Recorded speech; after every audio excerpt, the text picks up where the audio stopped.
Jamendo.com.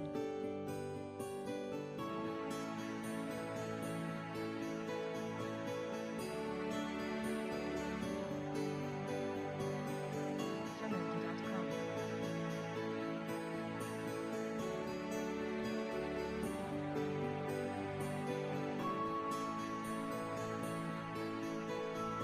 Le programme AGOA vise trois objectifs majeurs.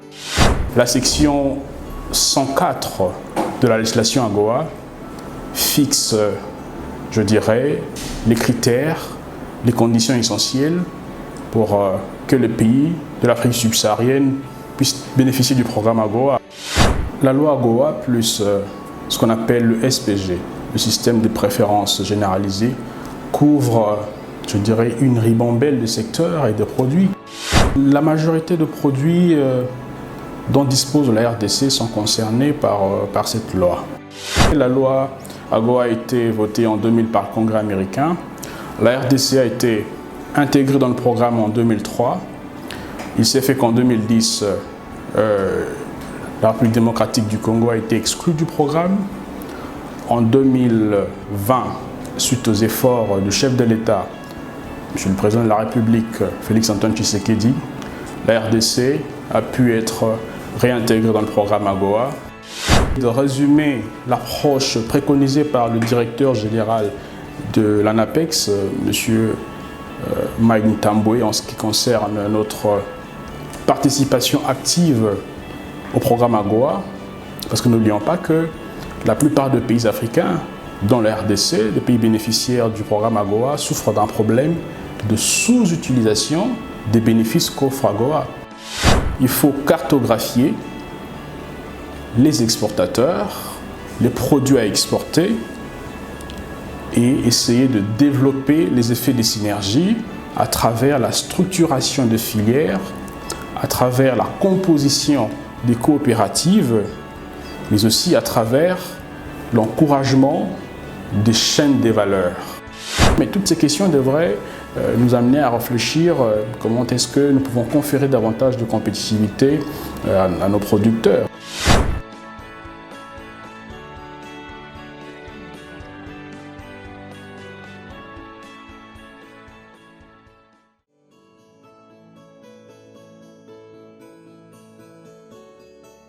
Jamendo.com.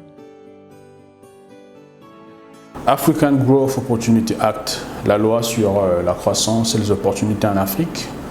En réalité, c'est un programme de préférence commerciale que confère le gouvernement américain aux pays de l'Afrique subsaharienne en vertu de la décision prise par le Congrès américain depuis 2000 dans le cadre de la législation sur le commerce et le développement. En termes très simples, c'est une loi commerciale unilatérale qui permet un accès en franchise de droits de douane et des quotas aux pays d'Afrique subsaharienne au marché américain.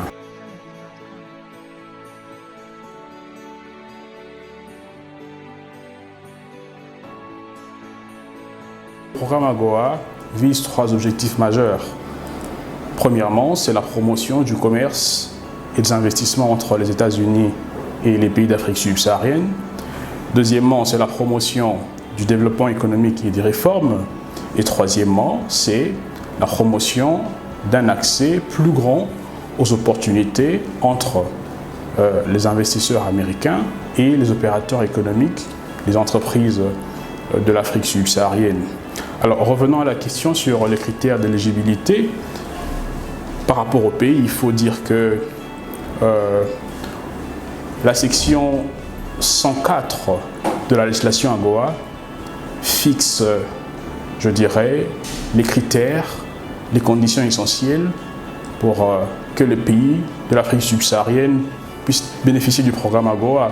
Ces critères sont généralement d'ordre économique, social et politique.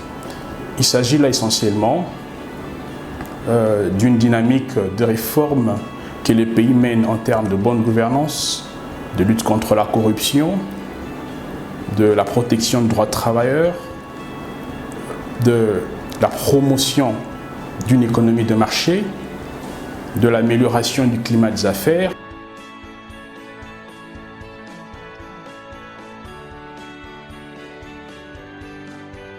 Concernant les produits, il faut dire que la loi AGOA plus ce qu'on appelle le SPG, le système de préférence généralisée, couvre, je dirais, une ribambelle de secteurs et de produits.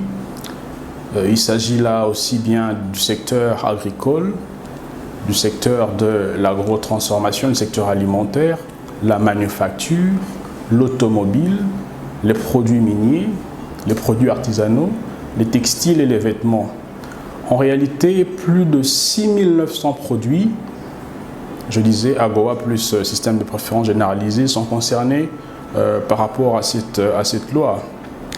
Et donc, pour avoir une idée claire sur le produit, il suffit d'aller sur le site agoa.info et vous aurez, avec des codes bien spécifiques, la liste de tous les produits.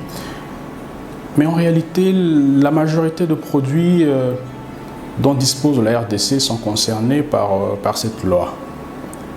N'oubliez pas, je vous ai dit que c'est plus de 6900 produits dans presque tous les secteurs, incluant les secteurs primaires, tout comme les secteurs un peu plus sophistiqués en termes de technologie.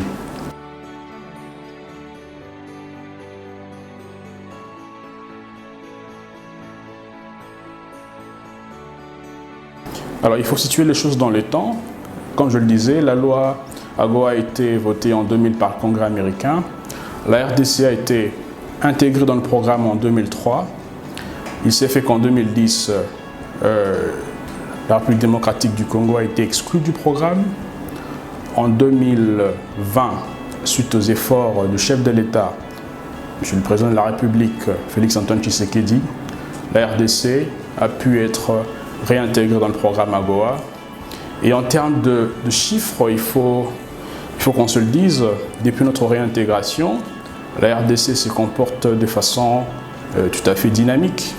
Parce qu'entre 2003 et 2010, lorsque nous étions dans le programme, nous avions atteint le pic de nos exportations dans le cadre spécifique d'AGOA, avec un chiffre en termes de valeur monétaire d'exportation de 147 millions de dollars.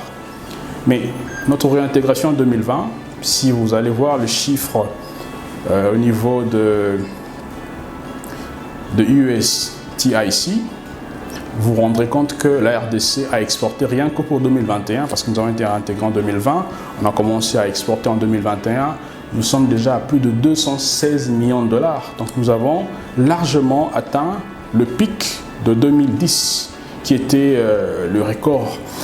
Ça veut dire qu'il y a une dynamique qui est lancée, mais cette dynamique ne cache pas toute la problématique liée à la compétitivité ou à la structure, à la composition même de nos exportations par rapport au programme AGOA.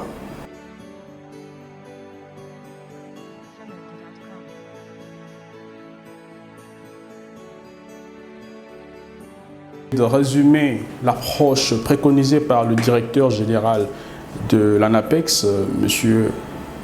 Mike Ntambwe, en ce qui concerne notre participation active au programme AGOA, parce que n'oublions pas que la plupart des pays africains, dont la RDC, des pays bénéficiaires du programme AGOA, souffrent d'un problème de sous-utilisation des bénéfices qu'offre AGOA. Et donc, il faut des stratégies pour optimiser l'usage des préférences qu'offre ce programme. Je disais donc que l'approche préconisée par le directeur général de l'ANAPEX, M. Mike Ntambwe, porte sur 4 ou 5 aspects. Premièrement, il faut cartographier les exportateurs, les produits à exporter et essayer de développer les effets des synergies à travers la structuration des filières, à travers la composition des coopératives, mais aussi à travers l'encouragement des chaînes des valeurs. Deuxièmement, il est important de promouvoir, et c'est même tout le travail que fait l'ANAPEX, promouvoir, vulgariser les opportunités qu'offre la loi AGOA pour que les producteurs, les exportateurs et tous ceux qui sont concernés dans l'écosystème des exportations en prennent conscience. Troisièmement, nouer multiplier les partenariats intelligents avec les entités, les organisations américaines, soient-elles les chambres de commerce, les investisseurs institutionnels, les groupes d'acheteurs, la diaspora, et ce, dans l'optique de renforcer, je dirais, les capacités de producteurs congolais, les élever au niveau des standards requis par le marché américain et leur offrir des opportunités de marché en termes de contact d'affaires, en termes d'acheteurs, c'est-à-dire des importateurs américains. Et l'autre point, c'est effectivement de participer à des activités pertinentes qui permettent de faire entendre la voix de nos exportateurs et capter certaines opportunités de marché. C'est dans cette dynamique que depuis le mois de juillet, par exemple, l'ANAPEX participe à plusieurs événements au niveau des États-Unis, avec la Chambre de commerce des États-Unis, dont celle avec la Chambre africaine de commerce de Dallas. Et plus récemment, l'ANAPEX a été à Maryland, à Baltimore, dans le cadre de l'ouverture du centre commercial africain dans la zone de libre-échange de Maryland. Et un autre axe important de l'approche préconisée par le directeur général de l'ANAPEX, c'est de mener des plaidoyers au niveau national pour que les procédures d'exportation soient plus souples, plus avantageuses à nos exportateurs, mais aussi pour qu'on puisse lever certains goulots d'étranglement dont souffrent nos exportateurs. C'est notamment leur capacité à financer par exemple la production, leur capacité à financer certains compartiments du processus d'exportation tels que la conformité, je dirais les certificats de conformité des produits et pourquoi pas même certains compartiments aussi substantiels tels que le transport. Donc tous ces axes constitués sont les actions que mène l'ANAPEX depuis un certain temps pour que nous puissions essayer dans la mesure du possible d'optimiser l'usage des avantages qu'offre AGOA. Et à cela s'ajoutera, il faut le dire, notre participation, nous en tant qu'ANAPEX, à la rédaction du document de stratégie de mise en œuvre de l'AGOA qui est porté par le ministère du Commerce extérieur.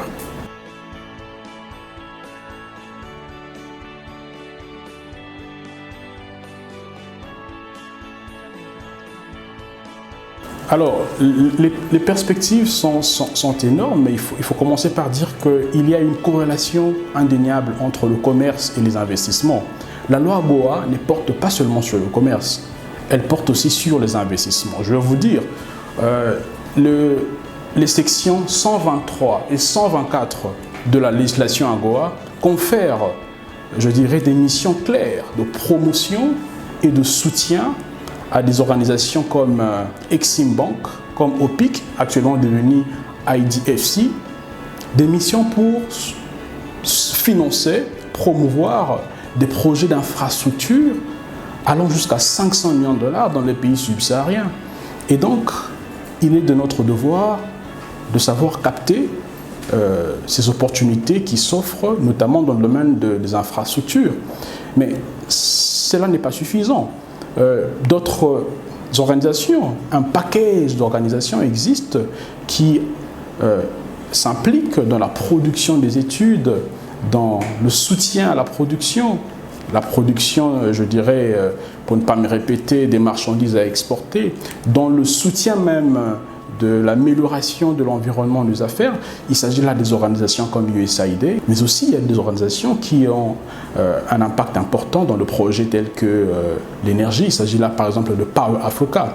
Et donc vous comprenez que si nous, en tant que République démocratique du Congo, nous sommes suffisamment préparés à capter ces opportunités des marchés, et je dirais même ces opportunités d'investissement, il est très possible que les effets d'entraînement suivent, notamment dans la création de richesses, la croissance économique, la conquête effective du marché américain, parce que n'oublions pas que le marché américain est un marché porteur avec un pouvoir d'achat réel.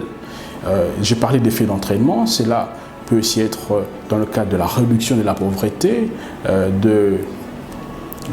des opportunités à conférer aux entrepreneurs, aux femmes, des opportunités à conférer aux aux petites et moyennes entreprises, mais aussi aux grandes entreprises. Parce que tenez, il s'agit là d'une opportunité de faire de grandes affaires aussi.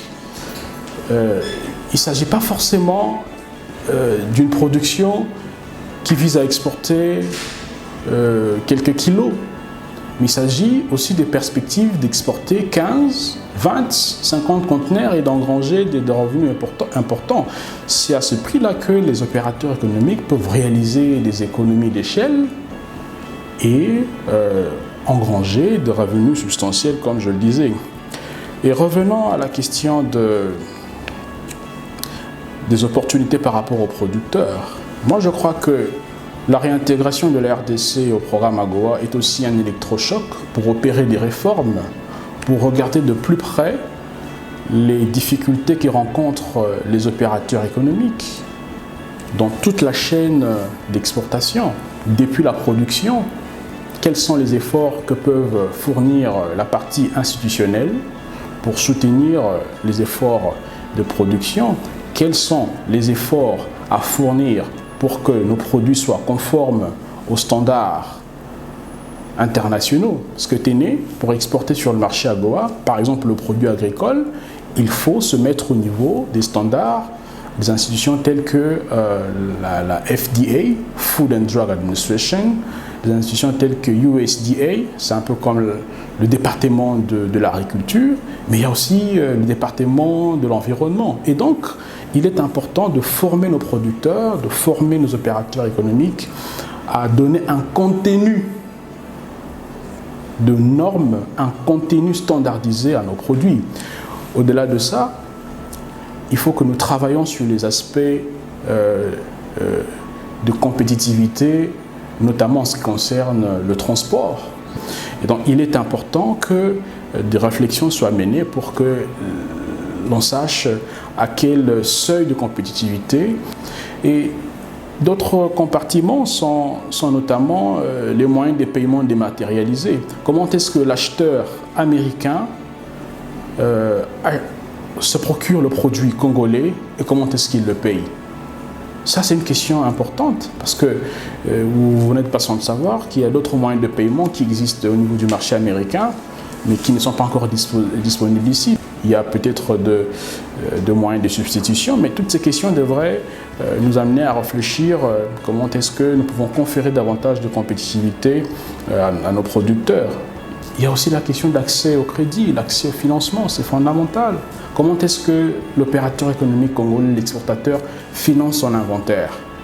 Comment est-ce qu'il finance sa commande? Je disais ici qu'il ne faut pas forcément réfléchir en termes d'une commande en 1 ou 2 conteneurs, c'est 15, 20 conteneurs, et ce de façon pérenne, de façon régulière. Toutes ces questions sont fondamentales. Et pour chuter, je vais peut-être insister sur le fait que la loi AGOA, dans son volet commerce, confère de la compétitivité en termes de droits de douane. Je vais illustrer cela pour simplifier le raisonnement. À supposer qu'un exportateur congolais ou un producteur congolais voudrait exporter des chaussures sur le marché américain et que le prix de revient de ces chaussures coûte 10 $. Supposons aussi qu'un autre exportateur d'un pays non éligible au programme AGOA a un prix de revient d'exportation de chaussures à 10 $. La loi ou la législation AGOA exonère l'exportateur congolais de droits de douane. Et si vous vous référez au code du système harmonisé, le droit de douane varie entre 32 et 36%. Alors, l'exportateur congolais aura un prix de revient sur le marché américain à 10 $ parce qu'il sera exonéré de droits de douane. Alors que l'exportateur du pays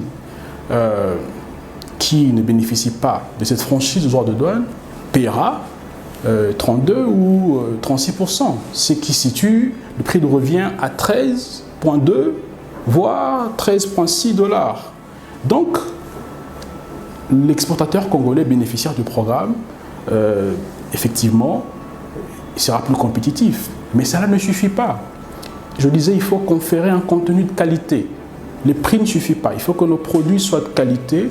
Et la qualité fait appel à plusieurs aspects, notamment notre capacité à bien conditionner le produit, à les empaqueter, à les emballer, à les étiqueter. La labellisation est très importante et la promotion du Made in Congo. est aussi une réflexion qui devrait nous intéresser. Je vous remercie.